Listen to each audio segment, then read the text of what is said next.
Momento de la entrevista destacada del día de hoy, dedicada a nuestro amigo Sergio Gallina Ferreira, que la pidió porque es alguien a quien admira mucho. Estamos en comunicación con un exfutbolista de una vastísima, dilatada y exitosa trayectoria en el fútbol, dedicado ahora a la actividad de preparar, o mejor dicho, entrenador de equipos de primera división y juveniles.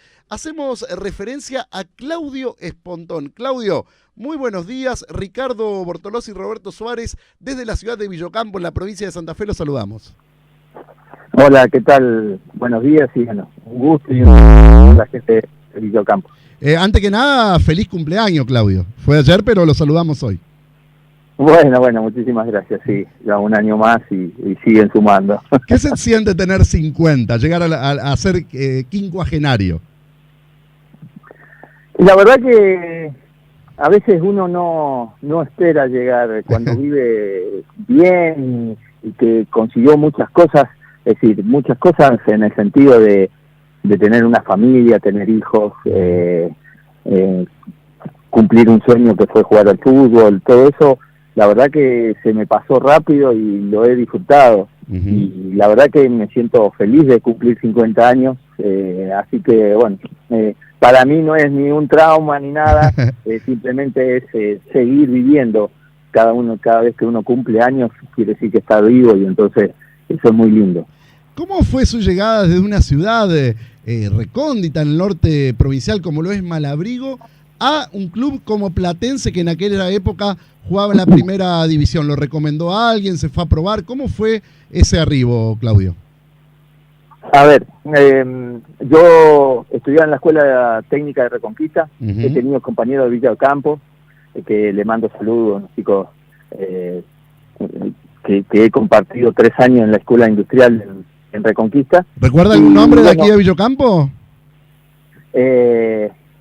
Bénica, pero los apellidos, porque sí, no me acuerdo los apellidos. Sí.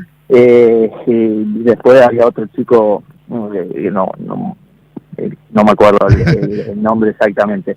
Pero, como es, bueno, entonces empecé a estudiar en Reconquista y mi papá, que era árbitro de la Liga de Reconquista y bueno, muy amante del fútbol, siempre quería que yo juegue y bueno, por eso no me inscribió en la Liga de Reconquista. Me dijo, te voy a mandar a probar a Buenos Aires.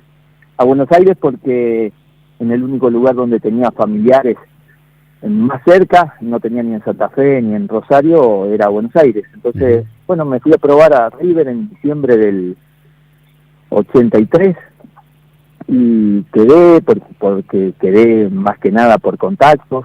Es muy difícil quedar en River con algunas prácticas. Y bueno, en ese diciembre también pedí el pase del colegio para ir a estudiar a Buenos Aires. Las vacantes ahí en Reconquista eran muy solicitadas porque se iba de todas las ciudades de alrededor, iban a la Escuela Técnica de Reconquista. Y bueno, resulta que cambiaron, justo hubo elecciones en River, se fue Aragón Cabrera y vino Santilli, y yo ahí, el contacto mío también se fue porque perdió las elecciones. Yo me quedé sin club y sin colegio. Entonces empezamos a buscar un club así, porque sí o sí me tenía que ir a Buenos Aires, porque ya había perdido la vacante en la Escuela Técnica en Reconquista. Claro. Entonces, bueno, apareció Platense. Pocas cuadras de distancia. Sí, pocas cuadras de distancia. Tenía mi tío que vivía cerca también de Platense. Y bueno, eso me permitió hacer una prueba en una cancha de papi fútbol rápido, porque había que inscribirse. Tuve la suerte de que hacía falta jugadores en mi categoría. Y bueno, en un minuto y medio me probaron, me vieron y me dijeron, bueno, andá a fichar, y bueno, así quedé.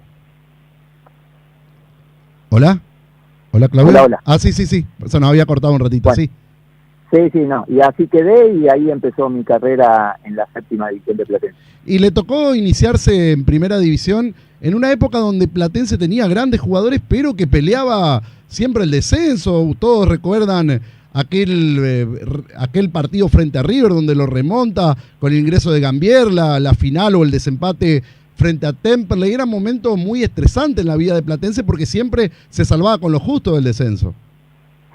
Sí, ese fue el momento cumbre de lo máximo que de Platense a pelear el descenso, una final con Temperley. Y bueno, por llegar a esa situación, ese año al próximo año quedaron muy pocos jugadores. Entonces yo alternaba algunos partidos en reserva y veía la posibilidad de que se me podía dar. Y bueno, llegó Ramos Delgado, trajo un montón de jugadores y bueno, un poco que yo me desilusioné. Pero justo en el armado de los dos planteles de primera y de reserva justo quedaba un lugar de buen izquierdo como se jugaba en esa época y como es, entonces tuve la fortuna de poder jugar todo un año en reserva y fue en el año 87-88 y bueno, en julio del 88 debutó en la cancha de Boca, porque se lesionó Alfaro Moreno y ahí empiezo a cumplir mi sueño que había forjado desde Malabrigo. Y delanteros extraordinarios tenía en su visión para poder aprender, el caso, recién lo mencionaba, Alfaro Moreno, Gambier. ¿Uno cómo aprende o cómo utiliza ese tipo de ejemplos para poder aprender y aplicarlo después en la cancha? Y creo que en ese momento más que nada se aprendía compartiendo y viendo, porque no había ni transmisiones televisivas, no había ni redes sociales, no había nada. Entonces, como es, uno sí o sí tenía que ir a ver los partidos, tenía que compartir y aprender y escuchar lo que aconsejaban los jugadores más grandes.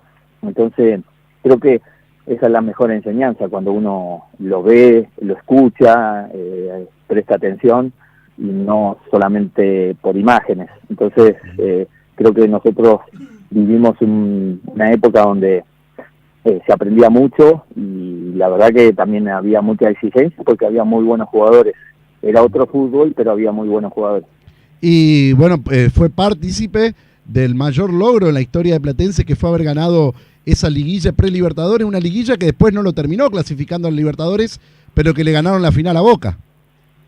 Exacto, yo debuté en esa primera final, que fue en la cancha de Boca. Después jugamos la revancha al miércoles en Platense, empatamos 1-1 y después ese día yo fui al banco y después en el último partido en cancha de Ferro ganamos 2-1 y yo entré por Alfaro Moreno y bueno, se terminó ganando la liguilla, que después tuvimos que jugar como una eliminación y bueno, no terminamos clasificando, pero fue una coronación a un gran plantel, a una muy buena campaña con Ramos Delgado y bueno, culminó en el debut de muchos chicos, el caso mío, Baena, Escoto, Espina, que después debutaron otros chicos más y la verdad que ahí un poco empezaron a aparecer muchos jugadores, Cassini, Coudet. Claro.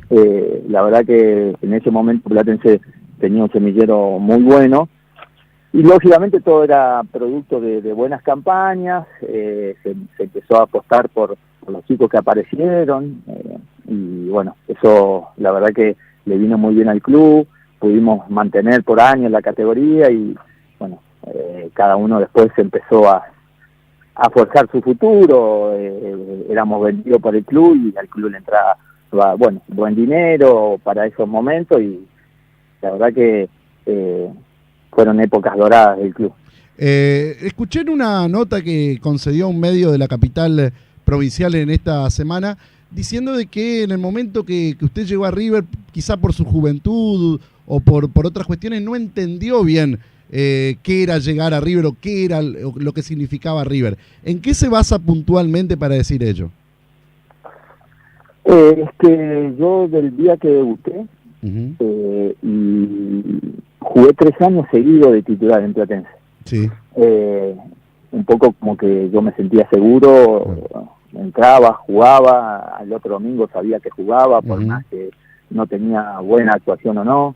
Eso me permitió llegar a la selección argentina estando en Platense. Sí. Y después voy a River y me encuentro con una realidad, es decir, con una realidad totalmente distinta, que el día que yo debuto en River hago un gol de tiro libre. ¿Contra Gremio? Un jueves, exacto. Eso fue un jueves, al domingo venimos a jugar a Belgrano, acá de visitante en Córdoba, y no estuve ni en el banco. Claro. Y esos cambios, esa forma de vivir y de manejarse en River, nunca me permitió a mí poder tener esa misma confianza, esa misma seguridad que tenía en Platense, de saberme titular. Y bueno, eso es lo que yo después con el tiempo me di cuenta que no aprendí, que en River, es decir, en River siempre hay que estar bien. Y quiere decir bien en lo personal, saber que cuando te toca jugar tenés que hacerlo bien. Si no te toca jugar tenés que estar bien, porque al próximo domingo, dentro de 2 domingos, tenés que estar bien. Entonces eso hace una exigencia que es distinta a los demás equipos, bien nominado los más chicos, ¿no? Creo que en todos los equipos grandes pasa lo mismo. Un jugador tiene que estar siempre al 100% porque no sabe en qué momento le toca oportunidad, y en ese momento que le toca lo tiene que demostrar para ganarse esa seguridad.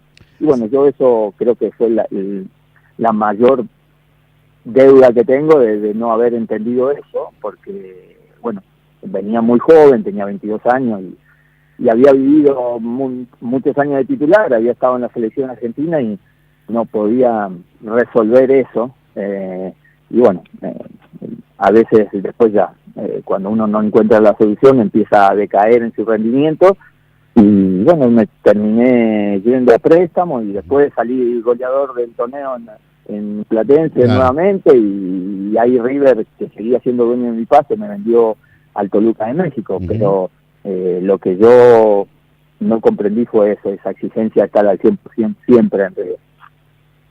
Recién mencionaba que luego de su paso por River se fue a préstamo, lo había hecho a San Martín de Tucumán y tuvo como entrenador a un maestro como era Ángel Tulio Zof. ¿Qué es lo que recuerda de esa convivencia? Un señor, la verdad que un técnico que se basaba mucho en el manejo del grupo, en la cordialidad, en que tener bien al jugador, encontrar los entendimientos individuales entre los jugadores. La verdad que un señor, un maestro como se lo nombra y se lo conoce. La verdad que he tenido muchos entrenadores de todo tipo, y eso me ha brindado un aprendizaje en muchos aspectos, que la verdad que lo agradezco, porque he tenido muchos entrenadores y de todos he sacado muchas cosas buenas y algunas malas también para no volver a equivocarme. Si bien no jugó de titular, usted formó parte en el plantel de aquel famoso partido entre Boca y San Martín de Tucumán en el año 92. ¿Qué es lo que recuerda de aquellos días, de las cosas que se hablaban? ¿Qué es lo que usted podría decir respecto a todas las cosas que se tejieron después de ese partido? Sí, se tejieron es decir, fue muy hablado ese partido porque Boca necesitaba salir campeón, jugaba de local, el rival que le jugaba por el título era River. Entonces yo no me quiero imaginar lo que hubiera sido en este momento si pasaba lo mismo con lo que es hoy las redes sociales y las comunicaciones.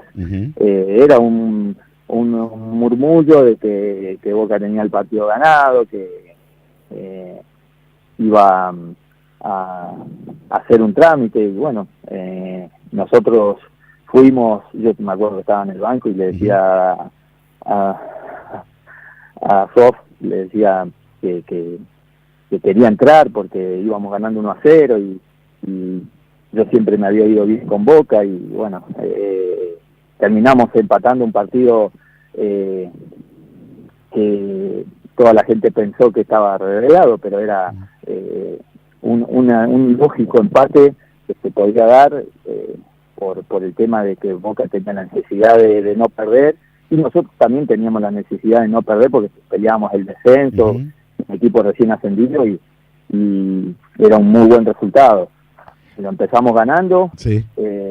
Y bueno, después lo empatamos, pero fueron más los rumores que las verdaderas certezas que mucha gente habla. Quizás lo que más llamó la atención en el morbo fue el festejo de Ricardo Solves, como no haciéndolo de una manera desaforada como uno se imagina, marcando un gol en la Bombonera.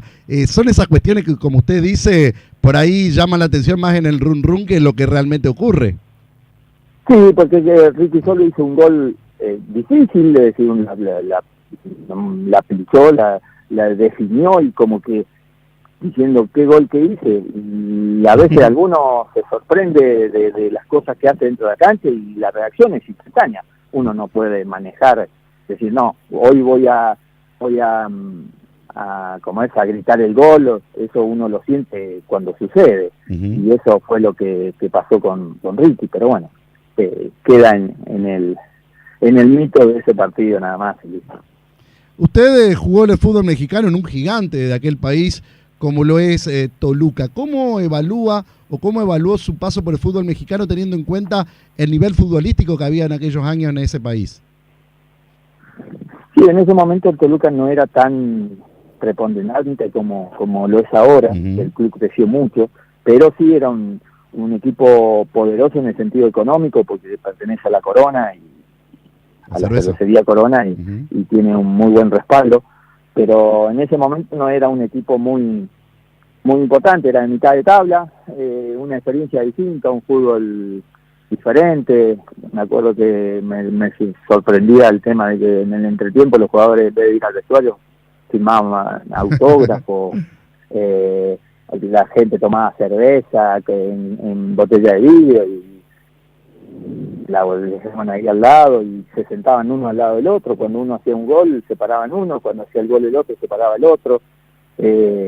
Una forma distinta de vivir el fútbol, y bueno, eso pasa también como aprendizaje de mi carrera. Me he enfrentado en ese momento ya empezaban a venir jugadores de gran nivel al fútbol mexicano, y bueno, el América, Cruz Azul tenían contrataciones importantes, y bueno, la verdad que fue una gran experiencia, y lógicamente vivir en otro país, con jugar en la altura, todo eso, bueno, me ayudó a crecer en la parte futbolística y en lo personal. ¿Los delanteros tienen más espacio en el fútbol mexicano que en el argentino? Sí, hay más espacio. Hay un poco más de tiempo, pero el defensor mexicano también es más rápido que el argentino. Los recuperan mucho mejor, pero bueno, también el tema de dónde se juega. En Toluca, en la altura, a veces es difícil tener movimientos explosivos continuos, porque el aire se necesita recuperar. Entonces, bueno, a veces que en ciertos lugares hay cierta preponderancia por algunos factores climáticos que hacen un fútbol muy variado cuando uno juega en un lugar o en otro. Sí. Tuvo mucho éxito en su retorno a Platense. ¿Lo sintió en aquel momento como era volver a su casa? Es que siempre lo sentí como mi casa, Platense. Porque fue el lugar donde yo logré cumplir mi sueño que anhelaba en Malabrigo. Claro. El hecho de debutar y ser jugador de primera división. Yo creo que ese lugar o el club me dio esa posibilidad. Me hice hincha de ese club, y cuando uno elige algo, así como elige su novia, elige su señora, es un amor elegido, entonces es muy difícil cambiarlo.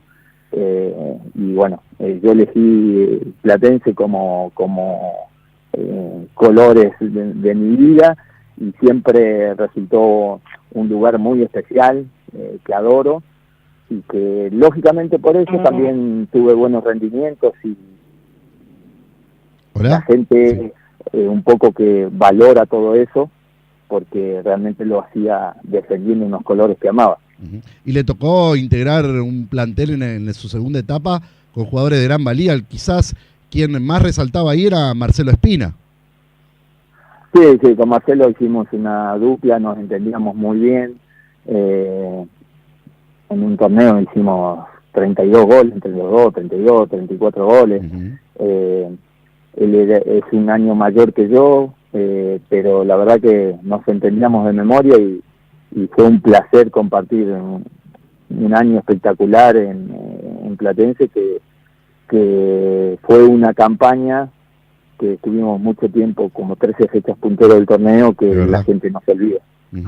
Así que bueno, eso también un poco que ayuda a lo que yo decía que siento por el club. Aparte de mostrarlo individualmente, participé de equipos y tuve compañeros que nos ayudaron a hacer partidos y campañas importantes, y eso lógicamente afirmó un poco más el recuerdo y la satisfacción que tiene la gente de Platense con mis estados en el club.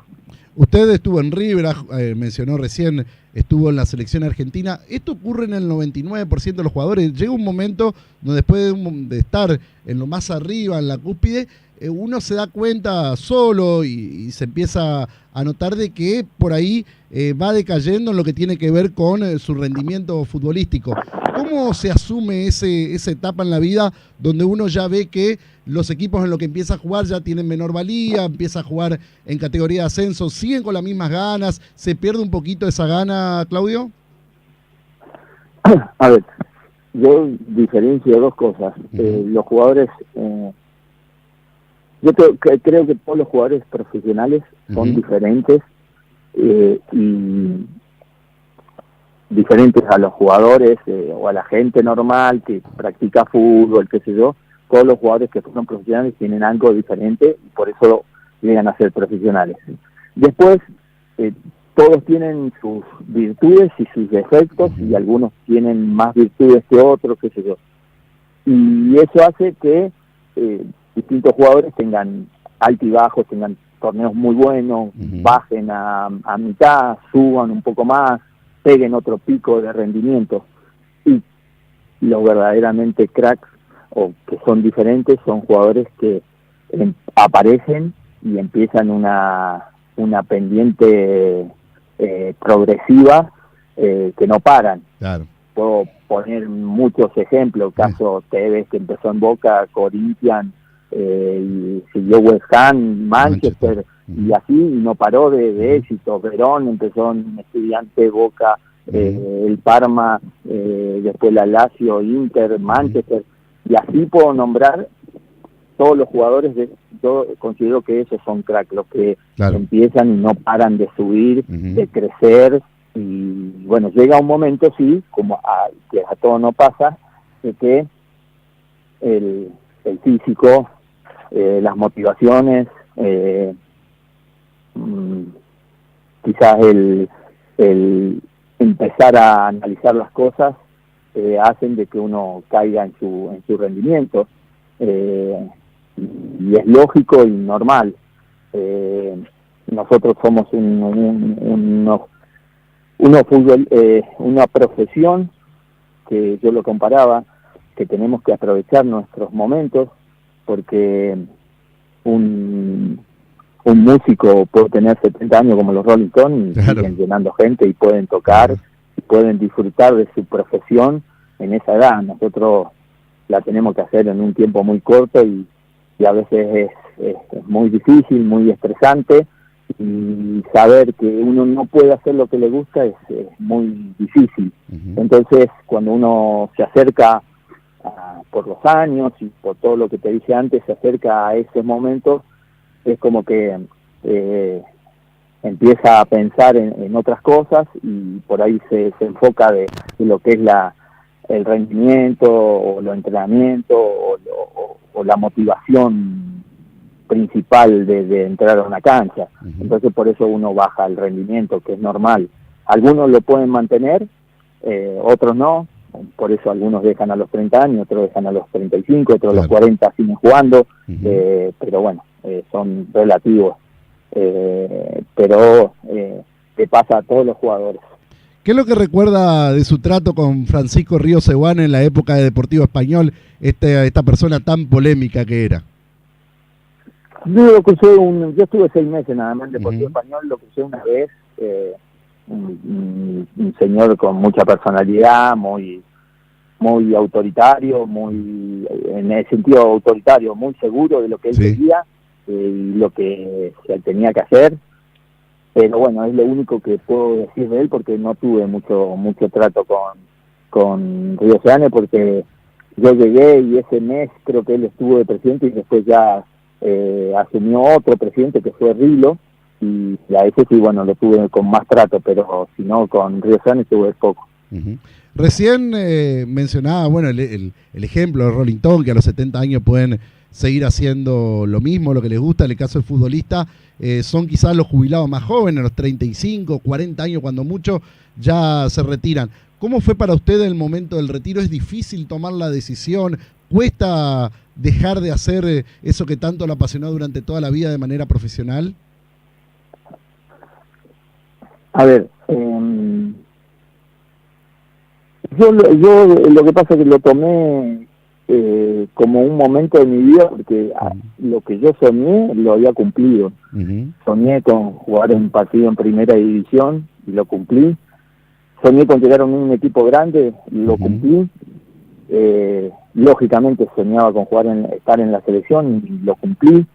Entonces, para mí el hecho de que se termine era, sí, un tema que era lógico por la edad, pero que a mí el fútbol me había dado lo que yo quería.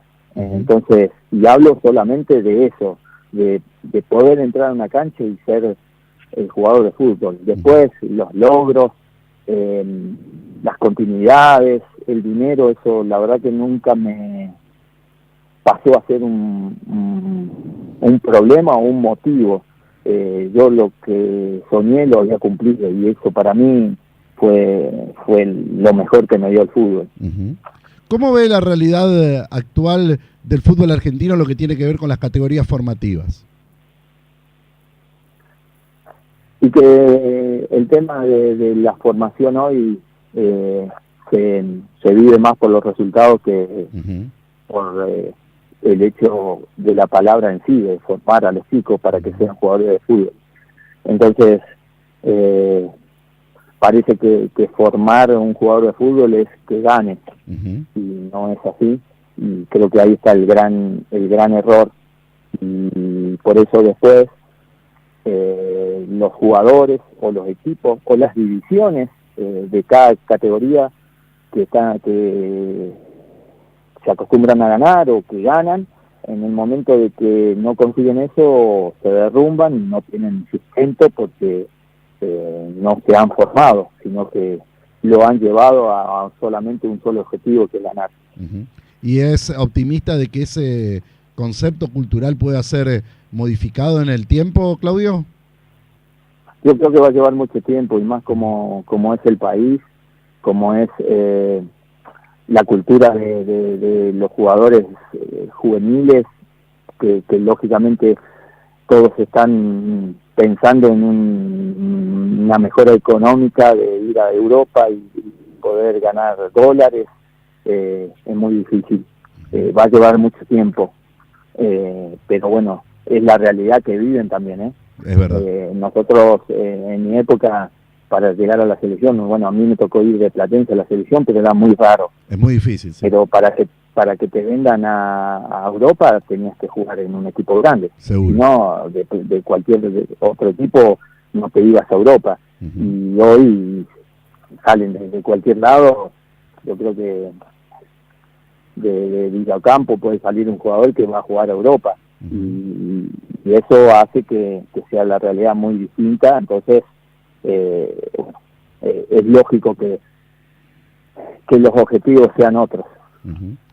¿Se hace un tiempito para venir a Malabrigo de vez en cuando? Sí, porque es decir, voy de vez en cuando, cada vez que puedo, cada año o año y algo. Ahí tengo mi mamá, tengo un hermano que tiene su familia, y bueno, lógicamente amigos y conocidos, pero principalmente tengo a ellos y son los que, el motivo principal de ir a Malabrigo, y lógicamente el vivir, el recordar todo lo que se me pasa cada vez que voy es hermoso, porque uno vuelve al pasado. Me imagino que el baúl vuelve con naranja. ¿Cómo? Que el baúl vuelve con naranjas, digo. Con naranja, mandarina. Eso, siempre hablo con mi señora de Buenos Aires, y mucha gente, por ahí naranja puedo comer de otro lado, pero mandarina no son de Malabrigo. Tiene que ser de Malabrigo. Sí, así que bueno. Le envía saludos una gloria independiente como es Eduardo Maglioni, que bueno, que siempre está en contacto con nosotros y tiene muy buenos recuerdos para con usted. También mucha gente que lo conoce aquí en la zona nos ha hablado muy bien de usted. ¿Eso quizás es lo más importante que usted siente que ha cosechado en la vida, Claudio? Sí, porque el tema de la persona yo lo valoro mucho. Mi padre, mi madre me han enseñado a ser principalmente buenas personas, y trato de llevarlo al pie de la letra. Y la verdad que hoy, después de 50 años, concursarme con cualquier persona y poder saludarlo y saber de que esa persona me saluda no por obligación, sino por afecto, es lo mejor. Y por ahí pude haber tenido años de gloria en lo futbolístico, pero después la vida sigue y lo que quedan son los amigos, los compañeros, la gente, y bueno, eso le doy mucho valor, y realmente es lo que también me hace sentir muy feliz, que la gente me recuerde como persona principalmente. Bueno, le agradecemos la verdad por el contacto, hemos tenido una linda charla, le mando saludos también desde Villocampo, un amigo nuestro, Sergio Ferreira, que fue quien nos pidió prácticamente que le hagamos esta entrevista a usted, así que le deseamos muchos éxitos en todo lo que emprenda y bueno, y en su vida familiar también. Sí. Le agradezco, siempre uno trata de enfocarse en hacerlo mejor, y bueno, esperemos que así sea, pero cuando uno da lo mejor, a veces el resultado no es lo que importa, sino lo que uno dio. Y bueno, estoy en la reserva de Platense formando chicos para que lleguen a primera, y bueno, familiarmente estoy muy feliz porque he formado una familia que la verdad que me apoya y está al lado mío, que eso es invalorable. Bueno, muchas gracias y que tenga un excelente sábado. Bueno, un saludo a toda la gente de Villocampo. Bueno, Claudio Espontón pasó por los micrófonos.